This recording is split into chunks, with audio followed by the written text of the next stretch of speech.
মক্কা থেকে আবু সালমার স্ত্রী মনে মনে চিন্তা করে আসে আর চিন্তা করে, আমি আমার স্বামীর পিছন দিকে গিয়া আমার স্বামীর দুইটা চোখ পিছন দিকে ধরবো আর বলবো, ও আবু সালমা তুমি কি আমারে বুইলা গেছো কি? হ্যাঁ আবু সালমান, ও আবু সালমা তুমি কি আমাকে ভুলে গেছো? ও আবু সালমা তুমি না আমারে বলছিলা আমারে সারা আর কাউকে বিবাহ করবা না, তুমি আরেকটা বিবাহ করে ফেলেছো কিনা?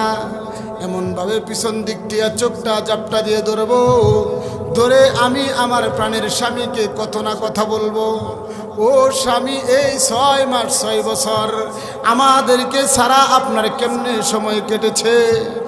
এভাবে আমি আমার স্বামীকে একবার না দুইবার না আমি আমার স্বামীর সাথে কত উপকথন করব। 6 মাসের কত কথা আমার স্বামীর সাথে জমা আছে। ওই সন্তান চিন্তা করে আব্বারে গিয়া দেখবো আর বলবো, আব্বা তুমি কি আমার ভুইলা গেছো কিনা? ও আমার স্ত্রী উম্মে সালমা বলে আমি আমার স্বামীকে গিয়া বলবো, ওগো আমার প্রাণের স্বামী এই 6টা মাস আপনি কেমন ভাবে কাটাইলেন, কেমন ভাবে কাটাইলেন? আমাদের কথা কি একটা বারের জন্য মনে হয় নাই? আপনি কি একটা বারের জন্য আমাদের কথা মনে করেন নাই? ছেলে ডাক দিয়ে বলে আব্বুকে বলবো, আব্বু তুমি কোথায় ছিলা এতদিন? তো আমারে কুলে কইরা নেয়া ঘুরতে যাও নাই এতদিন, তো তোমার গলায় ধরে আমি ঘুমাইতে পারি নাই। এমন ভাবে চিন্তা করতে করতে যখন নাকি আবু সালমার স্ত্রী একেবারে মদিনার কাছাকাছি চলে গেছে, মদিনার কাছাকাছি যখন চলে গেছে হঠাৎ করে শুনে কোন এলানকারী ঘোষণাকারী ঘোষণা করতেছে, কে আসো কোথায়, তাড়াতাড়ি আসো, আল্লাহর নবীর সাহাবী আবু সালমার দুনিয়ায় নাই। আবু সালমার জানাজা কিছুক্ষণের ভিতরে স্বয়ং আল্লাহর নবী পড়াইব, কন্যা সুবহানাল্লাহ। এই কথা যখন আবু সালমার স্ত্রী শুনেছে, আবু সালমার স্ত্রী আওলা কেসে বাউলা বেশে দৌড়াইয়া আয়সা জিজ্ঞাসা করে, কে গো তুমি ঘোষণাকারী এলানকারী, কে এলান করতেছো? আমার কোন আবু সালমা দুনিয়াতে নাই? এমনি মুহূর্তের ভিতরে ওই ঘোষণাকারী ডাক দিয়ে বলে, জানি না তোমার পরিচয় কি, জানি না তুমি কে। এই আবু সালমা সাধারণ আবু সালমা না, এই আবু সালমা আল্লাহর নবীর জন্য নিজের বাবার বংশের মানুষে সারছে, শুধু তাই না, শুধু তাই না, নিজের বিবিরে সারছে, শুধু তাই না, নিজের আদরের কলিজার টুকরা সন্তান ছাইরা দিছে, শুধু তাই না, নিজের স্থাবর অস্থাবর সকল ধন সম্পদ ছাইরা দিছে, শুধু তাই না, সব ছাইরা আল্লাহর পয়গম্বরের নুরানি চেহারার দিকে চলে আসছে। আল্লাহর নবীর চেহারা যখন দেখছে, আবু সালমা বলে আমার সব হারাইয়া যে ব্যথা ছিল, আল্লাহর নবীর চেহারার দিকে তাকাইয়া মুহূর্তের ভিতরে আমার সকল ব্যথা দূর হয়ে গেছে। চিৎকার দিয়া কন্যা সুবহানাল্লাহ।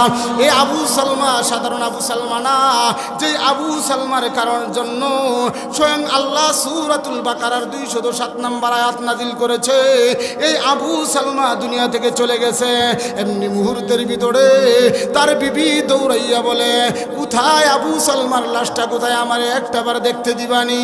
আবু সালমার লাশের কাছে গিয়া বলে, চোখের পানি ফালাইয়া কান্দে আর বলে, ও আমার প্রাণের স্বামী এটা তো কথা ছিল না, কথা তো ছিল দুইজন একসাথে থাকবো, একসাথে বাঁচবো, একসাথে থাকবো, একসাথে মরবো।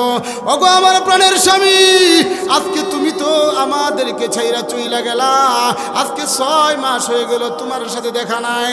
ওগো আমার প্রাণের স্বামী, ভেবেছিলাম তোমার সাথে আমি লুকোচুরি খেলবো, কই আজকে তো আর লুকোচুরি খেলা হইল না। সন্তান চোখের পানি ফালাইয়া কান্দে।